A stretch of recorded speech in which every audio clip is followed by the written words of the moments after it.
Hey guys, Average Scarecrow here with another Raid Shadow Legends video, and today I have a fun video. Although I do have my work cut out for me, I'm going to be making the case that Timit the Fool and Kaja the Rye are an underrated tandem set inside of Raid Shadow Legends. Now, for those of you that have been playing the game for a couple years now, you know that there are, I guess for basically the entire time, you know that there are tandem champions inside the game. These are champions that, when paired together, have synergy with one another and unlock certain extra abilities inside of their already base kit, or just unlock new passives or abilities altogether. Now, Timit the Fool and Kaja the Rye have pretty poor reviews. Timit the Fool is in the lower echelons of rankings inside of the in-game reviews, and Kaja the Rye has a couple good areas, but for the most part, she's pretty mid, below mid as far as the rankings go. And I'm going to be making the case that those rankings are incorrect. Now, in order to do that, we have to go over their kits. So let's go over their kits and their builds real quick, and then I'll talk a little bit about where I think they add a lot of value, and then we'll show them off in those areas. Or we'll do that at the same time. That would probably save time for everybody, right? So Timit the Fool on the A1, this is a Force Affinity Bannerlord champion. He's HP based. He has a 2-time hitter on Carnival Hammer.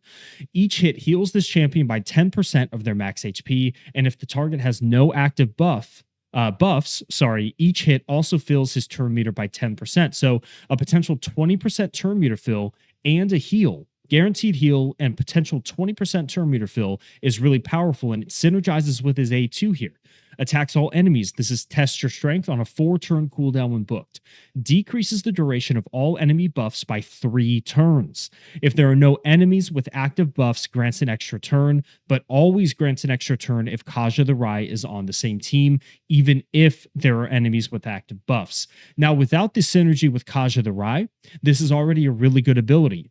Decreasing the duration of all enemy buffs by 3 turns gets him around the effects of Polymorph inside of the arena. Now, Polymorph isn't as potent as it used to be because there are ways around it now. There are more counters to it, but you still encounter it sometimes. And with this version of the buff, you get around the effects of Polymorph. So that's really good.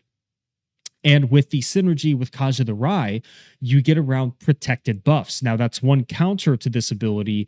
If you don't have Kaja the Rye, are like 9-piece protection sets. With Kaja the Rye on the same team, you don't have to worry about that. You get the extra turn guaranteed. It's on a 4-turn cooldown, but I wouldn't worry about that too much because you have the extra turn, but there's more in his kit, right? He's got the 20% turn meter fill on the A1, extra turn mechanic on the A2, and on the A3, we have Kegs of Dread.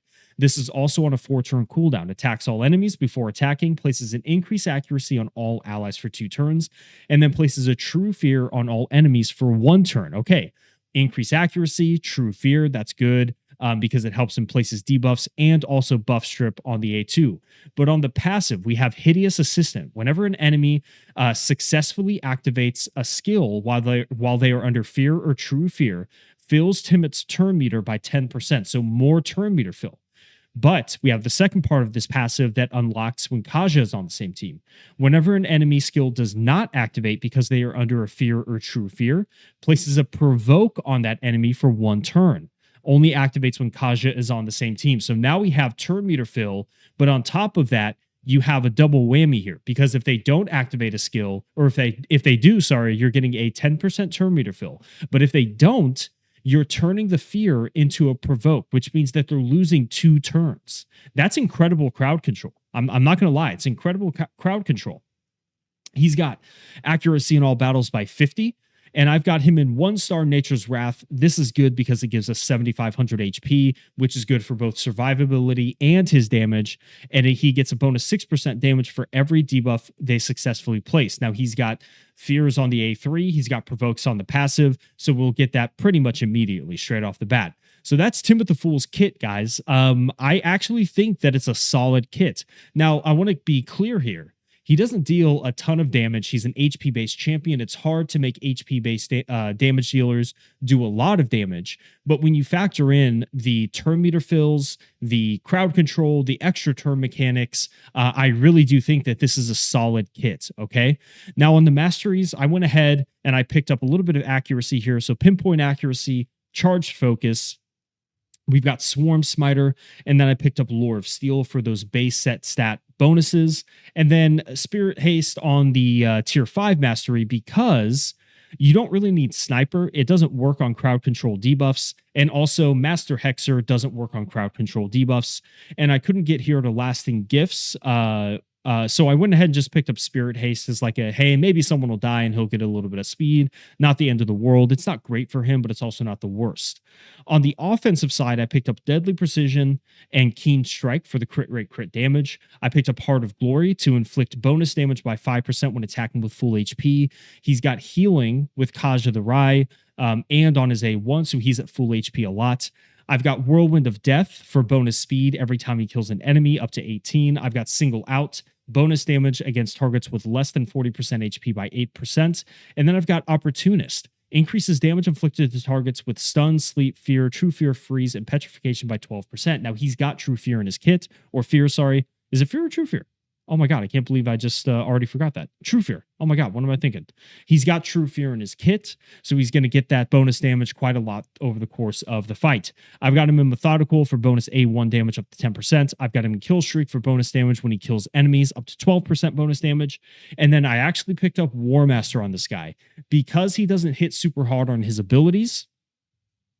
He doesn't hit hard against bosses. So the way we get around that is we deal bonus damage on a 60% chance equal to 10% of the target champion's max HP or 4% for bosses. So a little bit of enemy max HP on the damage as well.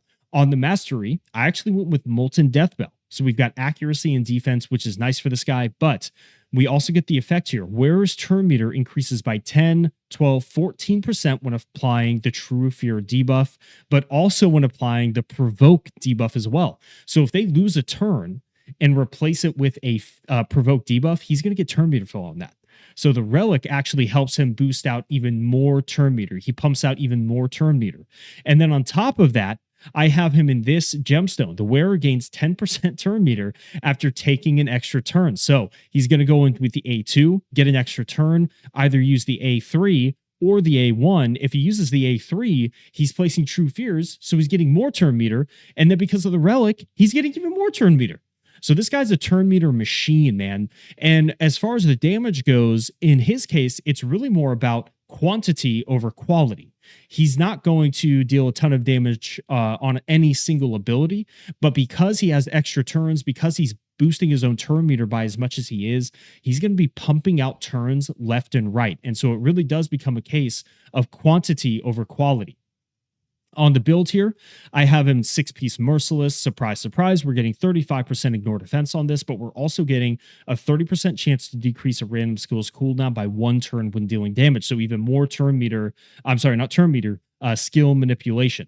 We've got him in Feral as well for some accuracy, and we've got him in Pinpoint for even more accuracy. So I went HP with accuracy. So this one Feral gear is giving us 35, 75 accuracy just on that one piece alone.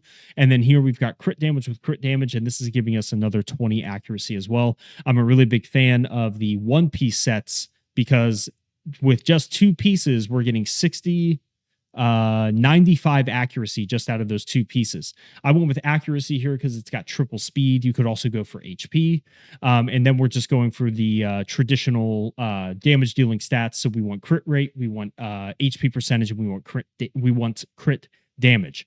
On the total stats, I've got him in 86,500 on the HP, 2232 on the defense, 253 on the speed, a little bit faster because he's a crowd control champion with a lot of turn meter fill. I just wanted even more speed to get back around through those abilities even faster. 252 on the crit damage and 361 on the accuracy.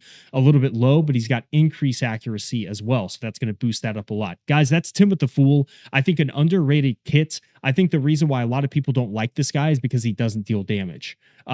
But he offers an incredible amount of control for wave clearing content. And with War Master, he adds a little bit of value against bosses as well. Moving on to Kaja the Rai. Kaja the Rai, a support champion, Spirit Affinity out of the Bannerlords faction. On the A1 Firecracker, we have a single target attack, heals this champion by 10% of their max HP. And if Timit the Fool is on the same team, heals them by the same amount. So if you have like two Timits, they'll both get healed. On the A2, we've got a 4-turn cooldown here. It's an AoE revive. This is back with a bang. AoE revive with 50% HP, 50% turn meter, increased crit rate, increased crit damage. And then if Timit the Fool is on the same team and dead, revives them with a full HP and a full turn meter. And if Timit the Fool is on the same team, I'm sorry, did I say that right? If Timit the Fool is on the same team and dead, revives them with full HP and a full turn meter. If he's on the same team and alive, resets the cooldown and instantly activates their Kegs of Dread skill.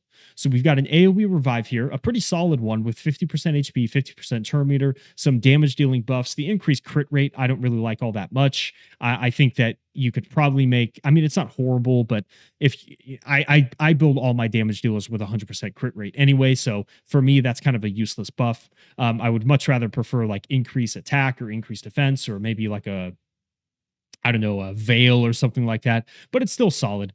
And then on the A3 here, we've got Royal Flush. This is on a 3-turn cooldown when booked. It's a 20% turn meter fill on all allies, removes 2 random debuffs from each ally, but if Timid is on the same team, it's a full cleanse instead, and then places a block debuffs on all allies for 1 turn. 1 turn isn't great, to be totally honest with you. I think standard for legendaries should be 2 turns, but it is what it is. There are some ways around that. We'll get to that in a second. And then on the passive here, we have Dynamic Duo. So she gets across the board, all turn meter reduction effects from this from enemies are decreased by 50% when using against this champion. If Timit the Fool is on the same team, however, she's immune to turn meter reduction effects from enemies. And if any enemy tries to decrease this champion's turn meter when Timit is on the same team, you get a turn meter fill by the same amount, by the same percentage instead. So take, for example, an Armand's, who is doing 100% turn meter steal. She's not just going to resist that, she's immune to it. And then she's going to get turn meter fill equal to that amount. So it's really, really good. She's got speed in all battles by 19%. I've got her in 1-star lightning cage. This is going to give us a 50-50 chance of protecting a random buff from being removed or stolen. And then she gets a little bit of bonus damage by 2% of an enemy champion's max HP or 1% of a boss's for each lightning orb stack. So pretty good there. On the masteries, I went full support here. I went defense with tough skin, blast proof for AoE damage mitigation, rejuvenation for bonus heals by 5%. I went with shadow heal to heal, basically heals this champion by 6% of their HP each time an enemy is healed. Resurgent for a chance to remove a random debuff from this champion when they lose a quarter of their health or more. Delay Death is going to give us targeted damage mitigation by 0.75% from each target every time they take a hit from that enemy, up to 6% per enemy. Retribution, a chance to counterattack when they lose a quarter of their health or more from a single enemy skill. So that's going to lead to more A1 heals for her and Timit. And then we've got Unshakable. I really like Unshakable on champions that cleanse because it leads to less debuffs being taken, which means less crowd control debuffs being taken. Ergo, you can cleanse crowd control debuffs off of your other team more often. I've got Steadfast here for bonus HP, Lay on Hands for bonus heals, Healing Savior for bonus heals if they have less than 40% HP, Cycle of Magic to help us get back around to those cooldowns a little bit faster, Lure of Steel for base set stat bonuses by 15%, Spirit Haste, bonus speed by 8 for each stat ally, up to 24. I do like Spirit Haste on all of my revivers. And then Lasting Gifts, a 30% chance to extend the, this is primarily for the block debuffs, right? A 30% chance to extend it to 2 turns. Those are the masteries. On the relic, I've got Journal of Necrodos. HP and defense is great for a support champion, whereas heals and turn meter increase effects are 15, 18, 21% more effective. And then I've got her in a turn meter increase effects are 10% more effective on the wearer. So that's going to help with the turn meter fill here. So that's going to change that from a 20% into a 24% turn meter fill. And this, it's going to change it in from a 10% heal to a 12% heal. So pretty good there. On the gear here, I've got protection, 5 piece. That's going to give us 24% speed, resistance, HP, and a 25% chance to place protected buffs. And then I've got her in regeneration. I like regeneration on my revivers, helps them stay alive. We're getting 15% heal every time she takes a turn. On the total stats, I've got 82.6 on the HP. I've got 2877 on the defense, 283 on the speed, 458 on the resistance. A little bit low on the resistance, to be fair, when I switch her over to the arena build, because we are going to go into arena as well. I'm going to switch her over into something with more resistance. So having said that, guys, let's go ahead and head into the dungeons. And actually, I'm sorry, we'll go faction wars first and then dungeons, and then we'll wrap up in the arena. So just give me 1 second to get a team set up. I will be right back. All right, guys, here we go. We're back here. This is stage 13 of hard mode for faction wars, and I'm going to take it off auto initially. So we can go in here. We can do the turn meter fill. Unfortunately, that gets stolen. And now we have a cool opportunity here. I want to go straight in with the A3. And you can see here, boom, look at that turn meter fill. So we get a little bit of turn meter fill. We get the fears out on 4 people. Let's go ahead and buff up a little bit. We'll go here as well. And then I'm going to slow it down. And I want you guys to look at all the turn meter fill that he's going to be getting here. So we'll go A1 here, a little bit of a revive. And then look, there's the provoke, but we also got turn meter fill because of the provoke and the synergy with that relic. So now we can go in. They've got some buffs. Oh no, what are we going to do? We get the decrease, and even though there's a protected buff, they resisted there, 3%ed on that one. But even though there's a protected buff, we get the guaranteed extra turn because Kaja is on the same team. So now we just have our pick. Let's go ahead and take you out. The damage isn't anything to write home about, but it's good enough, especially for faction wars. He does do a pretty decent amount of damage. No drop defense there, so now we can go in and provoke a little bit. Oh no, what are we going to do? Let's go ahead and cleanse that off. Perfect. I actually kind of want someone to die. So there's the fears. There's the turn meter fill because they're able to take turns, which is great. The block debuffs really threw a wrench in this, to be honest with you. Let's see if we can take him out.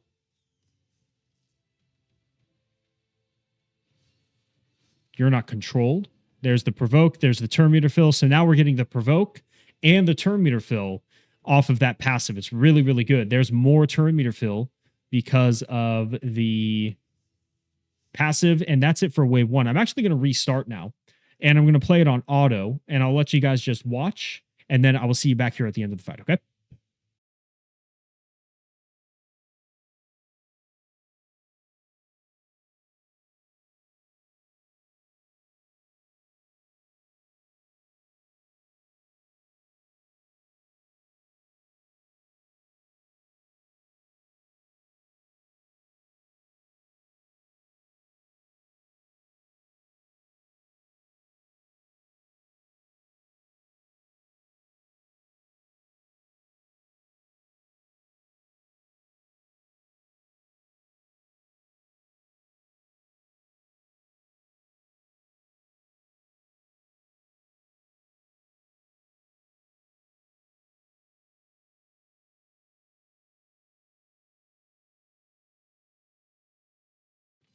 All right, guys, that's it. We are done with the fight. 1.9 million damage coming out of Timit the Fool. About 1 minute and 43 seconds on that run.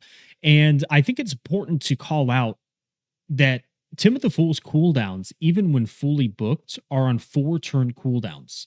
And yet he was pumping out those AoEs, the A2 and the A3, faster than a lot of champions who have 3-turn cooldowns on their abilities. And the reason why, it's the synergy with Kaja the Rai, right? So we have the extra turn mechanic that's guaranteed. We have tons of turn meter fill on the passive and on the A1.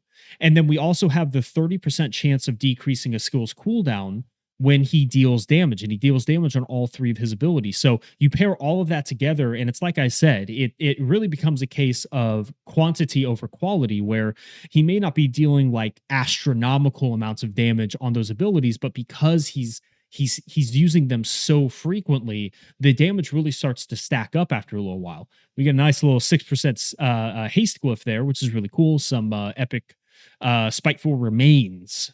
So yeah, pretty solid in faction wars for sure. Let's go ahead and switch over to the dungeons, and we'll do a quick couple of dungeon runs. So just give me 1 second. I will be right back. All right, guys. Now this is stage 10 of hard mode of the dragon. We're going to be running them in a variation of the damage testing team I normally run. So we are going to get rid of Donnie here, and we're going to replace Donnie with Kaja the Rai, and then Timit, obviously going to be our damage dealer. I'm going to double up on the block debuffs because she also gives us fervor. That's going to scale up the damage a little bit more. Plus, I don't think it's the worst thing in the world to double up on block debuffs, especially when you go up against a boss like this that dishes out a lot of poisons and weakens. So let's go and just watch real quick. So we only do about 58 to 80,000 damage there on the A2, but that's going to scale up the damage a little bit. And you can see there we do about 60 to 80,000 damage on the A2. Not a ton of damage, but like I said, look at that. We're already back around to the A3 there. So we haven't even used the A1 yet. We went A3, A2, A3, which is really cool. And then there, back to the A2, extra turn again. So now he should be back to the A3 again, if I'm not mistaken. Nope, he's on the A1, so a little bit unlucky that time. But still, you saw the frequency in which he was using his A2 and his A3 just on the first wave. So I'm going to let you guys just watch this. I don't want to commentate too much, so go ahead and enjoy the fight, and I'll see you back here at the end of it.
Alrighty, guys. So we're coming up on the end of the fight. This was actually the slowest run out of all of the tests I did. To be fair, I didn't do like a ton of them, but I did do quite a few. And the damage is also on the lower end of what I was testing when I did the damage test before I recorded the video. So the run was about 3 minutes and 30 seconds. That's about, I would say, 30 to 45 seconds longer than what it was when I was testing it. So maybe just bad luck there. I don't know.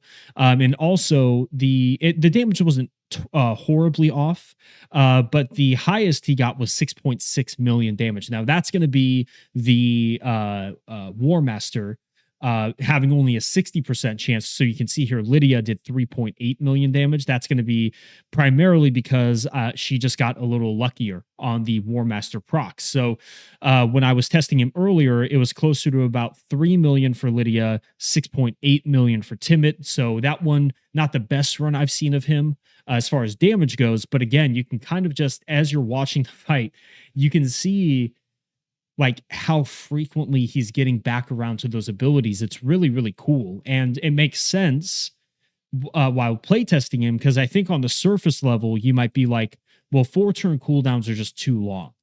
But if you build him kind of leaning into the turn meter fill mechanics, you can get around those 4-turn cooldowns pretty easily.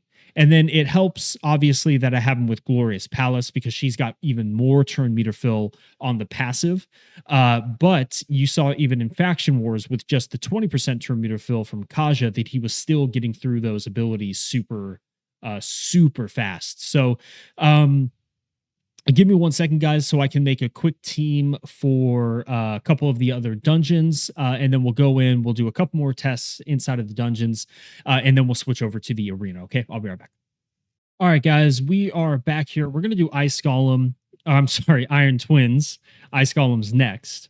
So the reason why I think he could add some value here in Iron Twins is because of that increased accuracy, but also because of the extra turns with the War Master being able to proc extra War Master, right? So but the increased accuracy is particularly good for setting up like HP burners and poison champions. So you can see here, Ninja, you can afford to build your Ninja with less accuracy and more damage because of the increased accuracy that Timit the Fool is bringing. So even if he's not primarily going to be like an exceptional champion, he still adds some value there, which is really cool. I like champions that aren't necessarily like super one dimensional. You know what I mean?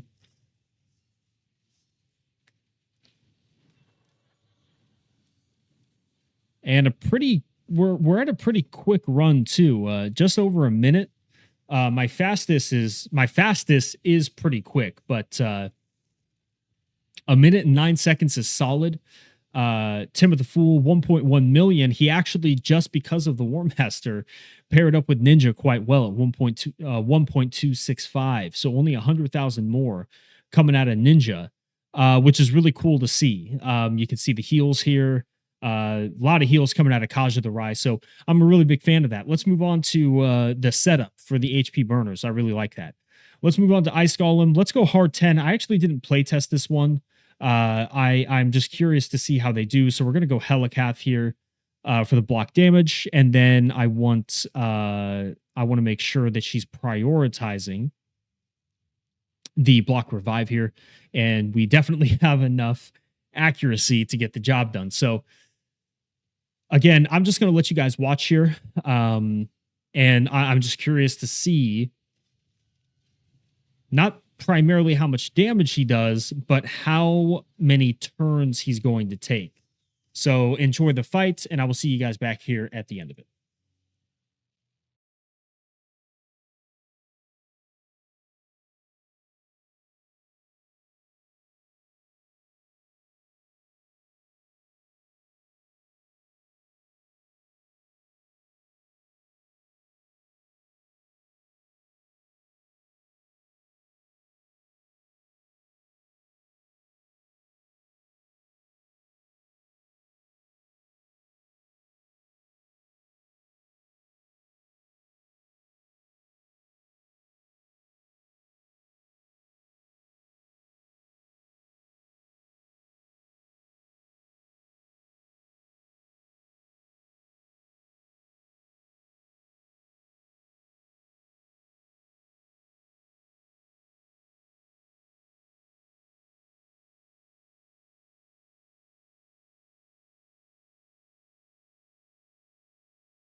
All right, guys, we are wrapping up the fight here. Looks all good. But let's talk about the elephant in the room for this fight. So the big elephant in the room for me is the time here, right? We're well past 6 minutes now. It is going to be a successful run, but we just didn't have enough, damage against the boss. Probably should have brought an HP burn champion. We maybe could have taken out Glorious Palace for like an HP burn champion, something like that. We would have sacrificed some heals and the fervor buff, but I think it would have made it a little bit faster. And there we go. We finally get the final hit in. Oh, I guess I had super raids on. Didn't want to do that. But you can see here 9.3 million damage coming out of Timit, about 3 million coming out of Helicath. So maybe another War Master champion would have been good as well to get a couple extra million damage out of that. Now, Ice Golem stage 10, in my opinion, is the second hard dungeon in the game, and it's pretty close behind Fire Knight Hard because of the just massive amounts of damage that the boss can deal. But I do want to call out a few things I want to call out that I think are worth mentioning. Timit I saw a critical hit for about 65,000 damage. That would have killed any defensive or attack-based nuker without breaking a sweat, right? It would have killed him. But because Timit the Fool is an HP-based champion, he was able to tank it, and we were able to heal him up without him dying. Now, obviously, we have revivers here, so if it were a nuker, it probably wouldn't have been that big of a deal. But if you don't have these really strong revive champions like Glorious Palace, that's kind of invaluable. Not having to worry as much about, revivals is a pretty big deal. So Timit the Fool, even though it was probably one of the slowest runs I've done on Ice Golem Hard 10, we still get the job done. To wrap up the dungeons, I do want to go into stage 10 here of Spider, and I put together a little team featuring, no, not you. Here it is right here, featuring Solus. So Solus is going to be our Hex champion. And I want to go in. Let's do this. We can place drop defense and weaken.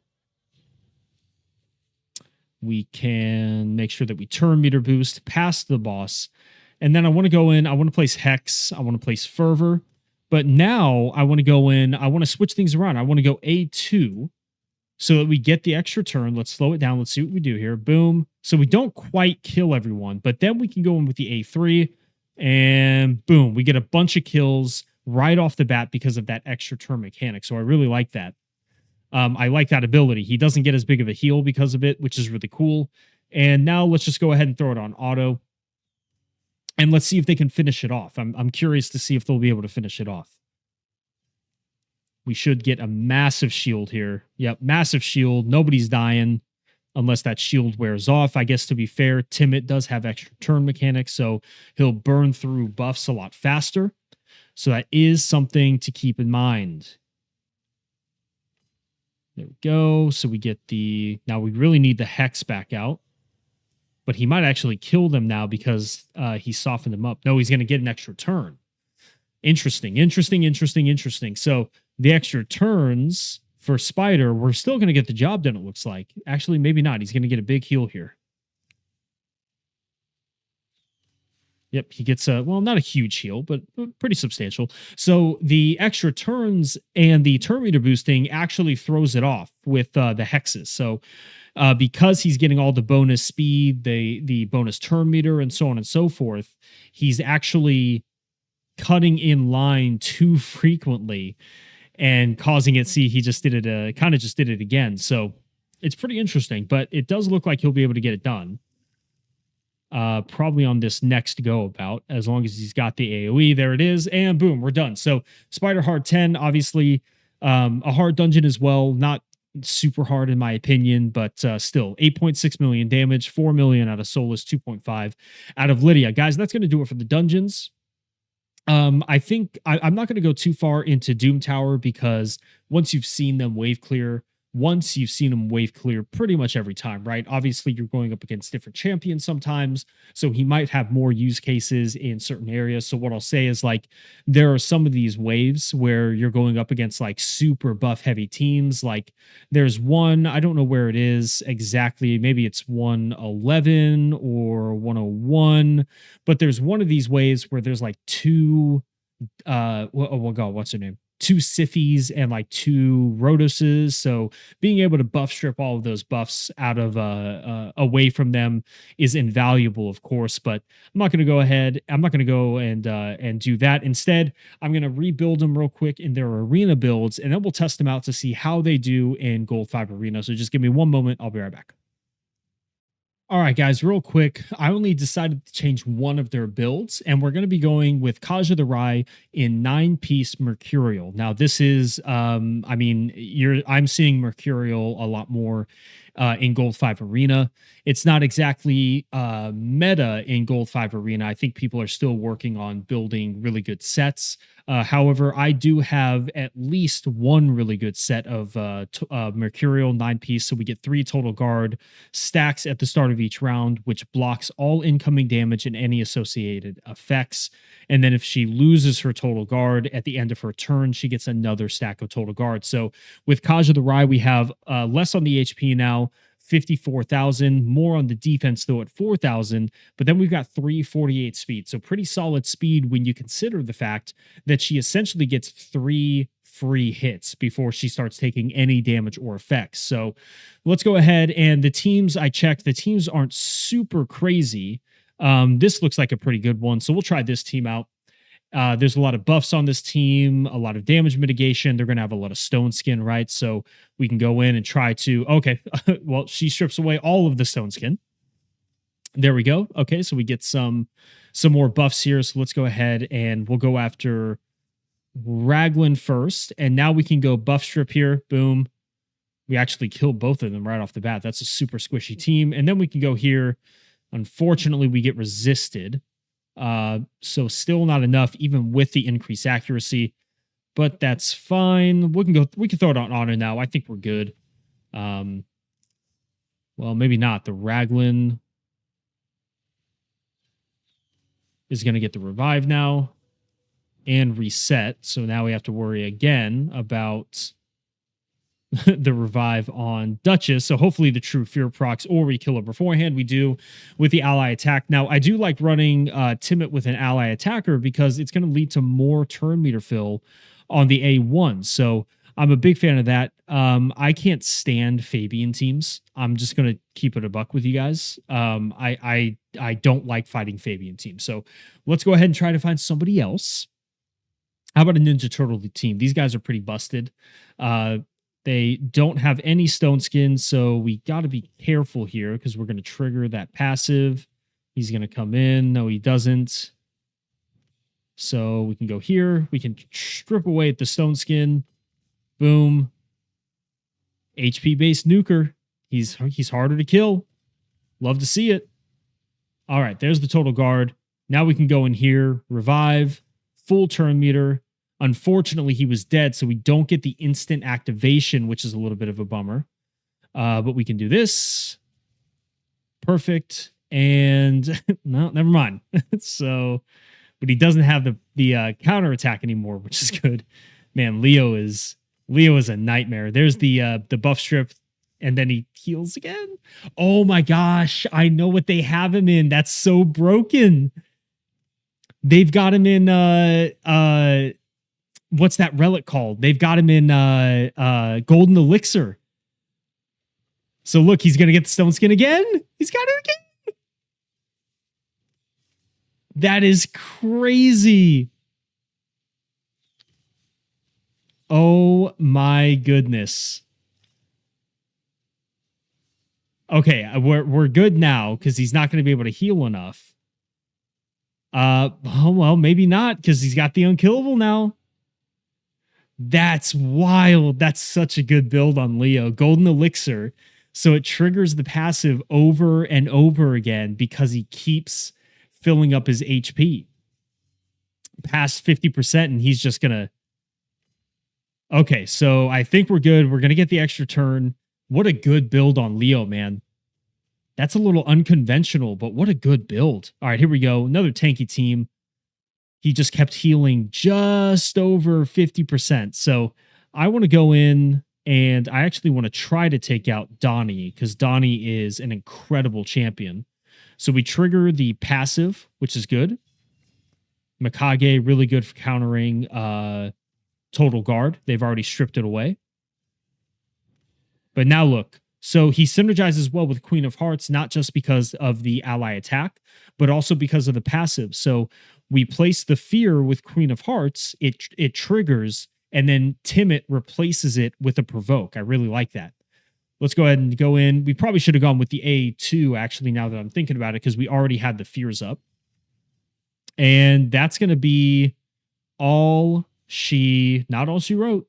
Yes, it is. Strip away that unkillable, and boom, you're good to go.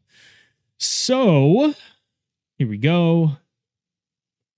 These teams aren't the fastest, to be totally fair. We're only at about 350 speed, and we're still winning the speed race. Now, that doesn't typically happen. So we're getting a little bit lucky there. I was actually kind of hoping that we would get some situations where, you know, some of them would die, but then Timid wouldn't. So then we could, you know, instant activate the kegs of dread.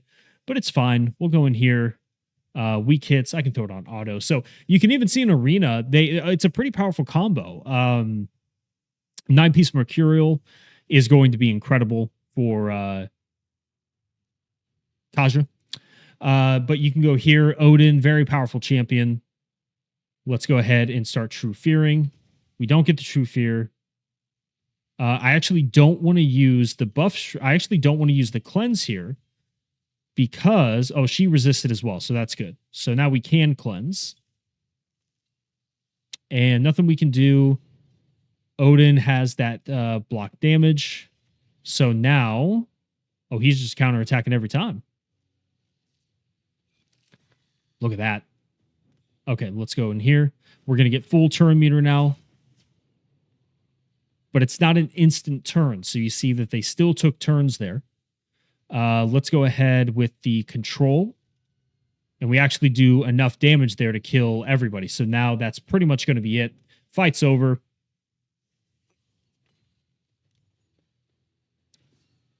We 3%ed there.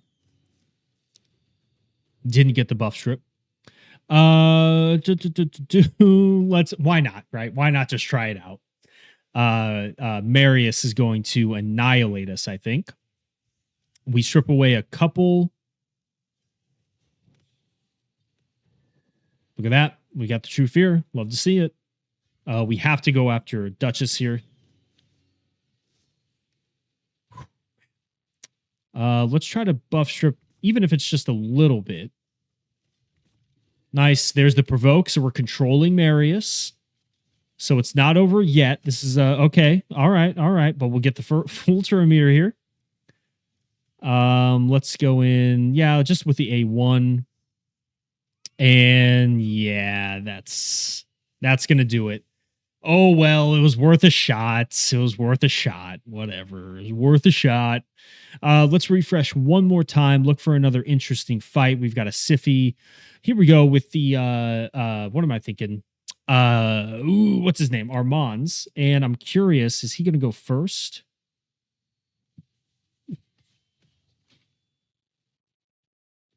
What just happened there? Oh, Queen of Hearts is in 6-star. Queen of Hearts is in 6-star temporal chain, so we triggered the Marius passive.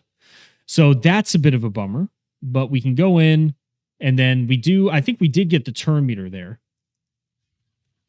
Unfortunately, he gets stunned because he has the most turn meter, so that's a little bit of a bummer. And unfortunately, that's going to do it. So a few things to consider when you're building this team. Don't bring 6-star temporal chains because Marius will counterattack and mess your team up. Let's try. I don't know if it's going to do anything, but we'll try with Donnie instead. Yep, so you can see there, that's going to help us push up a little bit. Let's go turn meter fill. Let's go. We'll get the instant or the extra turn. We can't fear anybody, which is kind of a bummer. But then we can. Ooh. Oh, man. All right. All right. Marius is too strong against. Marius is too strong against our. What am I thinking here? What's that thing called? Total guard. It'll probably be the same case here. Marius is just such a good counter to total guard. Then we can go turn meter fill. We can go turn meter fill. We can go block debuffs and fervor. Let's go. We actually have an opportunity to fully buff strip here. Oh, no, we don't because of total guard. So we can strip away the total guard a little bit. Marius doesn't do a ton of damage, so that's good. All right. All right, relax, and we lose. So, unfortunately, Marius just too good against total guard. So we need to try to avoid Marius teams. I do want to see. I do want to try to get the Armand's thing to trigger here. So let's see if it does it kick in. So it doesn't actually look like it looks like the total guard messes with the passive. So I guess that's fine, to be fair. Because it would be pretty broken if you. It would be a little bit broken if you had both of those effects. So there's the buff strip. Boom. There's the turn meter control. So hopefully he. Yep, there it is. We get the provoke, and that's going to be pretty much all she wrote here. We'll take out the reviver, and then we'll end on a high note. How about that? So we'll end on a high note. So obviously, not like meta game breaking.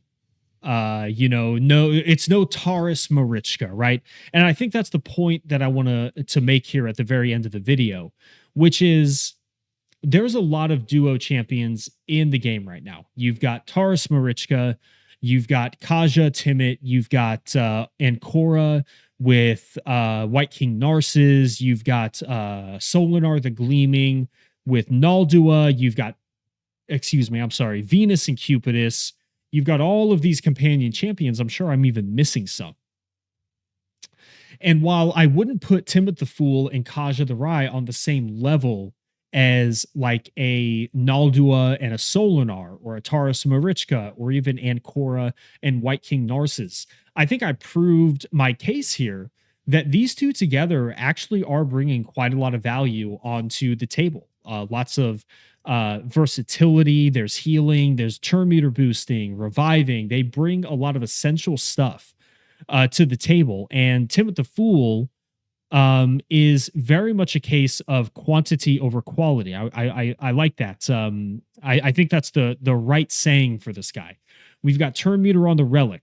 We've got turn meter on the A1. We've got an extra turn mechanic on the A2.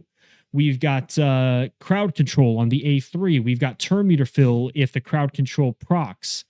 If it doesn't proc, we've got turn meter fill. If it does proc, we get even more provoke, which leads into more turn meter fill on the relic. This guy is a very good control champion that brings a little bit of damage as well. And Kaja the Rai is a very good reviver with a solid heal on the A1, a solid cleanse with turn meter fill and block debuffs on the A3. She's got a cool passive that makes her immune to turn meter reduction effects. So I do want to say, if you don't have 9-piece total guard, I would actually recommend Feral or Pinpoint instead, because what you can do is you can basically circumvent the stun from Armand's, but he'll still attempt to steal the turn meter, which means that it should theoretically block the stun and activate the passive that gives her the turn meter fill on the passive instead. So I am a fan of these two. I do think they're underrated. I do think that I've made my case that these two are a strong duo inside of the game. Guys, let me know what you think. Do you agree? Do you disagree? Drop it in the comments below. Please be sure to like and subscribe if you enjoyed the video. Even if you didn't like the video, you thought I'm crazy, I'm out of my mind, these two are trash, they're unusable, and what have you, let me know and like and subscribe so you can tell me in the future if I'm mistaken again. Guys, have a good night. Thank you so much, or a good day. I'm recording this at night. Thank you so much, and I will see you on the next one. Bye, guys.